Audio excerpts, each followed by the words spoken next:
अपनी पहली रसोई का खाना बनाने के लिए रसोई में आती है। अरे ये क्या जेठानी जी, लगता है अब तक सो रही हैं। मुझे तो लगा था कि बड़ी हैं तो अब तक उठकर फटाफट कुछ न कुछ बना भी दिया होगा। खैर छोड़ो, मैं अपनी पहली रसोई के खाने में सब्जी पूरी पुलाव बना लेती हूँ और मीठे में हलवा भी। दूसरी तरफ आंचल अपने कमरे में बिस्तर पर सोती हुई। अभी तो सुबह के 8 बजे हैं, थोड़ी देर और सो जाती हूँ, जब तक देवरानी जी फटाफट खाना बना लेंगी। और वैसे भी मैं तो जेठानी हूँ, मुझे क्या जरूरत है इतनी मेहनत करने की। मटर पनीर की सब्जी, पालक पनीर, आलू गोभी, पूरी, रायता, पुलाव और मीठे में हलवा बनकर तैयार हो गया है। एक बार कमरे में जाकर खुद का थोड़ा टचअप कर लेती हूँ, फिर तैयार होकर अपनी पहली रसोई का खाना परोसूंगी। राधिका अपने कमरे में तैयार होने लगती है। दूसरी तरफ उसकी जेठानी आंचल रसोई में आती है और इतना सारा स्वादिष्ट खाना देखकर कहती है, अरे वाह देवरानी जी, आपने तो अपनी जेठानी का काम बहुत आसान कर दिया। इतनी सुबह सुबह इतना सब कुछ बना लिया। खैर यही अच्छा मौका है, देवरानी जी नहीं है, जाकर फटाफट सभी को अपने हाथों से डाइनिंग टेबल पर परोस देती हूँ। सजना है मुझे सजना के लिए, सजना है मुझे सजना के लिए, जरा उलझी लटे सवार लूं। बस बस बहुत तैयार हो गई, अब जाती हूँ अपनी गर्मा गर्म सब्जियाँ सबको डाइनिंग टेबल पर परोसती हूँ। दूसरी तरफ आंचल डाइनिंग टेबल पर सबको सब्जियाँ परोस रही होती है। लीजिए ना माँ जी, और डालूं सब्जी थोड़ा प्लेट में? मनीष जी आप लेंगे और सब्जी? तभी वहाँ पर राधिका आकर ये सब देखकर कहती है, आपने सारा खाना परोस भी दिया, मैं तो आ ही रही थी सब्जी को परोसने। अरे अपसेट क्यों हो रही हो बहू, और जरा अब अपनी जेठानी के हाथ की सब्जी खाकर देखो, बहुत ही स्वादिष्ट और चटपटी सब्जी बनाई है तुम्हारी जेठानी ने। अरे ये क्या, लगता है माँ जी को गलतफहमी हो गई है, क्योंकि ये सारा खाना और सब्जी तो मैंने बनाई है। माँ जी खाती हूँ। अगले दिन सुबह राधिका रसोई में खाना बना रही होती है, तभी वहाँ पर उसकी सास उर्मिला आती है। अरे राधिका तुम अकेले हो, तुम्हारी जेठानी कहाँ है? तभी वहाँ पर आंचल आती है। क्या हुआ माँ जी, आप मुझे ढूंढ रही थी क्या? हाँ, मैं वो ये कह रही थी कि आज घर पर तुम दोनों को देखने के लिए अड़ोस पड़ोस के लोग आ रहे हैं और वो लोग लंच भी करके जाएंगे, तो अच्छी अच्छी सब्जियां बना लेना। उर्मिला सारी बातें समझाकर अपनी दोनों बहू को वहाँ से चली जाती है। समझ में आ गया राधिका, माँ जी ने क्या कहा, अच्छी अच्छी सब्जी बनानी है लंच में। मैं तुम्हें सब्जियों की लिस्ट दे देती हूँ, जाओ बाजार से उन सब्जियों को खरीद लाओ। आंचल जेठानी होती है शुरू से ही अपनी देवरानी के ऊपर दबदबा बनाने की वो कोशिश करती है और जबरन उससे सारा काम करवाती है। अब राधिका भी सब्जियों की लिस्ट लेकर कड़ी धूप में सब्जियां लेने निकल जाती है। भैया ये मटर मशरूम, गोभी, गाजर, शिमला मिर्च, भिंडी, बैंगन, ये फ्रेश हरी सब्जियां कितने की हैं? जरा सही सही रेट लगा दीजिए तो मैं खरीद लूंगी। अरे आप लीजिए ना, रेट तो लगता रहेगा मैडम। राधिका बार्गेनिंग करती हुई 5 से 6 सब्जियां खरीद लेती है। इसके बाद वह किराने की शॉप पर जाती है। भैया जरा मुझे कुछ खड़े मसाले दे दीजिए और MDH का गरम मसाला भी। लीजिए मैडम, आपके सभी खड़े मसाले और ये गरम मसाला, इससे आपकी सब्जी बहुत चटपटी बनेगी। राधिका कड़ी धूप में पटपटाते हुए सब्जियों को बनाने के लिए सभी सामग्री और फ्रेश सब्जियां खरीद कर घर लौटती है। वहीं उसकी जेठानी आराम से अपने कमरे में फोन चला रही होती है। अरे ये जेठानी जी कहाँ हैं? घर पर मेहमान आने वाले हैं और इतनी सब्जियां बनानी है। चलो अच्छा है, उन्हें अपने कमरे में ही रहने दो। जाती हूँ फटाफट सारी सब्जी बना लेती हूँ और इस बार मैं अपने हाथों से सब्जियां परोसूंगी। अब राधिका रसोई में आकर आलू गोभी, मूली, शिमला मिर्च, भिंडी, मशरूम, मटर सभी को कट कर लेती है और सभी के खड़े मसालों को हाथ से पीसती है, जिनके बाद वह सभी सब्जियों को धोकर आलू गोभी, शिमला मिर्च, मटर मशरूम मिक्स वेज बनाकर तैयार कर लेती है। ओहो, रसोई में से सब्जियों की क्या शानदार खुशबू आ रही। लगता है देवरानी जी ने सारी सब्जियां बनाकर तैयार कर ली। चलो मेरा काम तो आसान किया। कुछ देर बाद घर में बिमला, सीता, कोकिला आती हैं। क्या बात है उर्मिला, बहू तो तू अपने दोनों ही बेटों के लिए बहुत खूबसूरत लेकर आई है। ये लो तुम दोनों देवरानी जेठानी, अपने मुंह दिखाई का ये नेक रखो। अरे इसकी क्या जरूरत थी, चलो रस्म तो खत्म हो गई। जाओ राधिका, आंचल सबका खाना डाइनिंग टेबल पर अब परोस दो।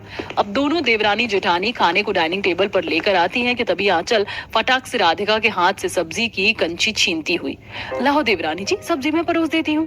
अरे पर ठीक है। अरे वाह उर्मिला, आंचल ने तो सब्जी बहुत ही कमाल की बनाई है। हाँ, आंचल तो जिस दिन से इस घर में आई है तब से सब्जी अच्छी ही बनाती है। अरे ये क्या, इतनी मेहनत से मैं कड़ी धूप में सब्जी लेकर आई, मसाले को हाथ से पीस कर सब्जी बनाई और जेठानी जी ने सब्जी परोस के सब्जी का सारा क्रेडिट खुद ले लिया। ये कोई बात हुई? कुछ देर बीतते हैं और उसके बाद पड़ोस के सभी लोग घर से चले जाते हैं। जेठानी जी, आपने सब्जियों को परोसने का ठेका ले रखा है क्या, जो हर बार मेरी बनाई हुई सब्जियों को जाकर फटाफट डाइनिंग टेबल पर परोस देती हो? क्या सब्जी परोसने का ही हक है जेठानी जी आपका? सब्जी बनाने का कोई हक नहीं है। राधिका, देवरानी हो तुम, देवरानी की तरह रहो और मैं जेठानी हूँ। सब्जी परोसने का हक सिर्फ जेठानी का ही होता है। जेठानी सिर्फ छोटे मोटे काम करती है और बड़े सारे काम देवरानी को ही करना पड़ता है। राधिका को अपनी जेठानी की बातें सुनकर बहुत गुस्सा आता है, लेकिन वो फिर भी अपने मन को मसोड़ कर रह जाती है। अब आंचल बार बार ऐसा ही कर रही थी और राधिका को अंदर ही अंदर इस चीज से बहुत गुस्सा आ रहा था। तभी एक दिन, अरे वाह भाभी, क्या खाना बनाया है। आपके हाथ की सब्जी की बात ही कुछ और है। खाक अच्छी सब्जी बनाती हैं। हर बार सब्जी बनाती हूँ मैं और सब्जी को परोसती है मेरी जेठानी। जैसे सब्जी परोसने का हक तो सिर्फ जेठानी जी का ही है। मेरा हक तो सिर्फ सब्जी बनाने का है, परोसने का थोड़ी। अरे राधिका, तुम कहाँ खोई हुई हो? अच्छा सुनो, मेरे ऑफिसर से रिलेटेड कुछ बात करने मेरे दोस्त घर आ रहे हैं, तो मैंने सोचा वो लोग डिनर यहीं से करके जाए, तो आप लोग उनके लिए भी ऐसे ही स्वादिष्ट सब्जियां बना लेना। क्यों नहीं देवर जी, मैं बना दूंगी। मैं और मेरी देवरानी मिलकर बना लेंगे। क्यों देवरानी जी? बहुत हो गया, इस बार तो टेबल पर सब्जी मैं ही परोसूंगी। हाँ जेठानी जी, क्यों नहीं। अगले दिन रात में मनीष और विपिन ऑफिस से अपने कुछ दोस्तों को लेकर घर पहुंचते। दोनों ही भाई कुछ देर कमरे में बैठकर मीटिंग से रिलेटेड बातें करते हैं, जिसके बाद, अरे चलो, अब मीटिंग बहुत हो गई, रात ज्यादा हो रही है, चलो सभी लोग खाना खा लेते हैं। कमरे के सामने से गुजरती आंचल सभी की बातों को सुन लेती है। अरे ये लोग तो खाना खाने जा रहे हैं, फटाफट जाकर सब्जी अपने हाथों से परोस देती हूँ। लीजिए ना और खाइए, और सब्जी परोसूं? अरे वाह, सब्जी तो बहुत कमाल की बनी है। भाई मजा आ गया डिनर करके तो। देवरानी जी, रोटी और चावल दीजिए ना। राधिका का अब दिमाग बहुत ज्यादा खराब हो जाता है। अपनी जेठानी की ये चालाकी देख देख कर कुछ देर बाद सभी लोग खाना खाकर रात में वहां से चले जाते हैं। बस बहुत हो गया जेठानी जी, आपको सब्जी परोसने का बहुत शौक है ना, तो आज से आप सब्जी बनाएंगी भी खुद ही और परोसेंगी भी खुद ही। अब ये दोनों हक मैं आपको ही देती हूँ। दोनों ही देवरानी जेठानी में भयंकर लड़ाई हो जाती है, जिसके बाद राधिका रसोई में आना ही बंद कर देती है। अगले दिन सुबह आंचल रसोई में आती है और सबके लिए दाल रोटी बनाकर डाइनिंग टेबल पर परोसती है। अरे बहू, ये क्या दाल रोटी, सब्जी कहाँ है? सब्जी नहीं परोसी आज तूने अपने हाथ से? माँ जी, फ्रिज में रखी हुई सब्जी थोड़ी खराब सी हो रही थी, इसलिए मैंने फ्रेश दाल और रोटी ही बना ली। अब अगले दिन आंचल को समझ में नहीं आता कि वो सब्जी क्या बनाए, इसलिए वह ऑनलाइन खाना मंगाती है और डाइनिंग टेबल पर सबको परोस देती है। अरे भाभी, आपने बाहर से सब्जी मंगवाई, घर में क्यों नहीं बनाई सब्जी?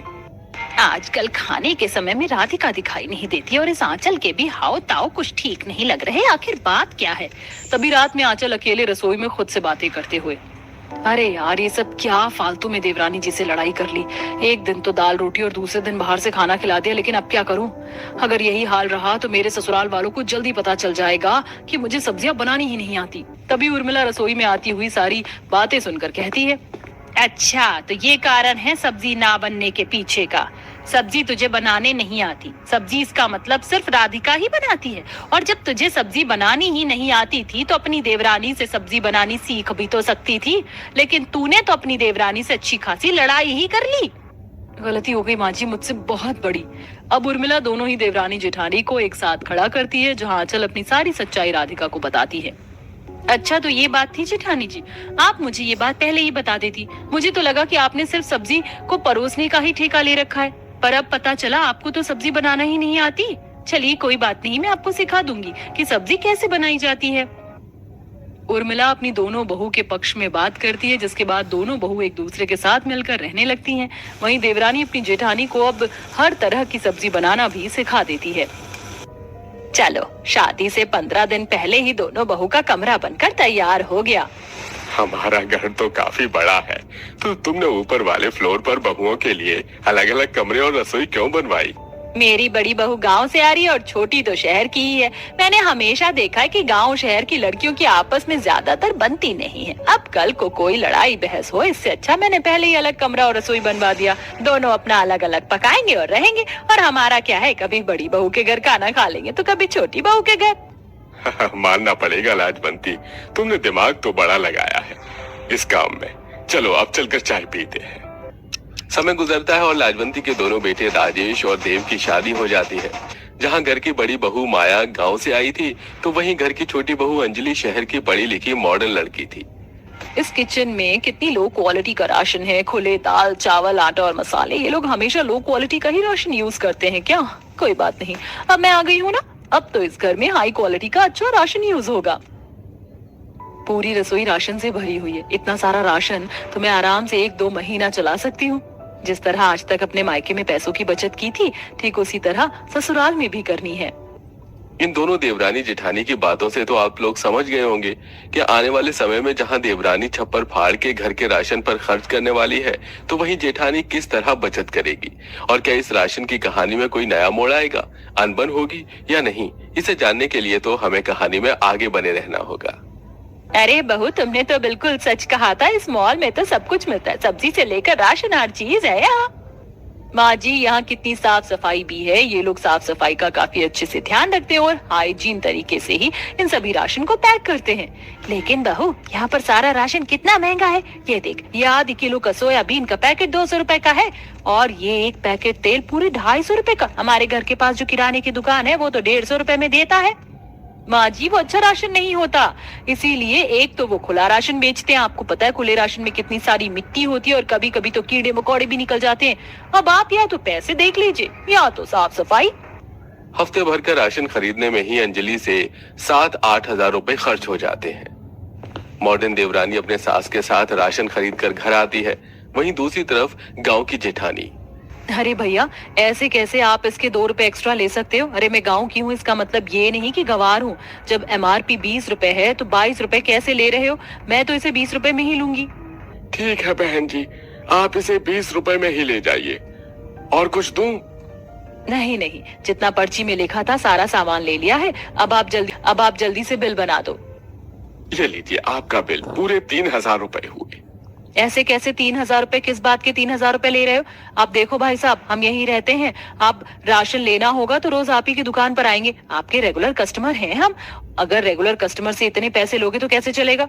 मैं 2500 रुपए से ऊपर 1 रुपया भी नहीं दूंगी। माया गांव की थी, इसलिए वो बड़े आराम से मोल भाव करके 500 रुपए का डिस्काउंट भी ले लेती है और हफ्ते भर का ढेर सारा राशन भी ले आती है। जब लाजवंती दोनों बहुओं का हॉल में रखा हुआ हफ्ते भर का राशन देखती है तो वो भी हैरान होती है। अंजलि बहू, तुम दोनों देवरानी जेठानी हफ्ते भर का राशन लेकर आई हो, लेकिन अंजलि बहू हफ्ते भर का राशन 7000 रुपए का बस रत्ती भर लेकर आई है और तू 2500 रुपए में इतना सारा राशन ले आई। मॉल में बिकने वाला हर सामान दुगने दाम में दिया जाता है। और तो और मैंने तो सुना है कि मॉल से तो राशन लेना भी नहीं चाहिए। पता है ये लोग कितनी मिलावट करते हैं राशन में। जिसके पास पैसा नहीं होता है वो अक्सर यही लाइन सबको पेस्ट करता है। पता है मॉल में कितनी साफ सुथरी तरीके से राशन पैक करके दिया जाता है। तुम्हारी तरह नहीं जो किसी भी गंदी सी किराने की दुकान से सस्ता राशन खरीद लिया। पैसे से ज्यादा हेल्थ इम्पोर्टेंट होती है। क्यों माँ जी, मैं कुछ गलत थोड़ी ना कह रही हूँ। लाजवंती जानती थी कि अंजलि शहर की पढ़ी लिखी मॉडर्न लड़की है, इसलिए उसे बहस करना बिल्कुल जरूरी नहीं लगता और वो अपना राशन लेकर अपने फ्लोर पर चली जाती है। वहीं माया भी अपना राशन लेकर अपने फ्लोर पर चली जाती है। ये लीजिए, आज मैंने सबके लिए गार्लिक ब्रेड, सैंडविच और ये पास्ता बनाया है। ये तुमने रात के खाने में क्या बना दिया है? इससे पेट थोड़ी ना भरता है और तेरे ससुर जी को तो ये पसंद भी नहीं है। आपने खाया नहीं है इसलिए आपको नहीं पसंद। एक बार खाकर तो देखिए, बहुत टेस्टी होता है। सतीश लाजवंती जैसे तैसे करके अपनी मॉडर्न बहू के बने हुए खाने को खाते हैं और अपने कमरे में आराम करने चले जाते हैं। उन दोनों का ही ठीक से पेट नहीं भरा था, जिसके चलते उन दोनों को नींद भी नहीं आ रही थी कि तभी गांव की बड़ी बहू प्लेट भरकर रोटी सब्जी दाल चावल सब कुछ लेकर आती है। माया बहू, क्या बात है, आज तूने 3-4 तरह की सब्जी दाल चावल सब कुछ बनाया है, लेकिन तू इस वक्त खाना लेकर क्यों आई है? तुझे कैसे पता कि हमारा पेट नहीं भरा? अंजलि को खाना बनाते हुए देख लिया था। मुझे पता था कि उस खाने से आप लोगों का पेट नहीं भरेगा, इसलिए मैंने हमारे खाने के साथ साथ आपके लिए भी एक्स्ट्रा खाना बना दिया है। अब जल्दी से खाना खा लीजिए, मैं जब तक मसाला छाछ लेकर आती हूँ। मॉल दुकान से सस्ता और महंगा राशन लेने के साथ साथ दोनों बहुओं में समझदारी का भी काफी फर्क था। जहां महंगा राशन लाकर अंजलि कंजूसी करते हुए थोड़ा बहुत खाना बनाती थी, तो वहीं सस्ता राशन लाकर भी माया सभी घर वालों के लिए भरपेट और पौष्टिक आहार सबको देती थी। इतनी तेज धूप हो रही है, अब इतनी दूर जाकर मॉल से राशन कौन ही लेगा? एक काम करती हूँ, ऑनलाइन मंगवा लेती हूँ। अंजलि ऑनलाइन ऐप से 3 से 4 चीज ऑर्डर कर देती है। थोड़ी देर में डिलीवरी बॉय सामान लेकर आता है। ये लीजिए मैम, आपका सामान, पूरे 1500 रुपए हुए। बेसन और 2-3 मसाले के 1500 रुपए ये देख माया काफी हैरान थी।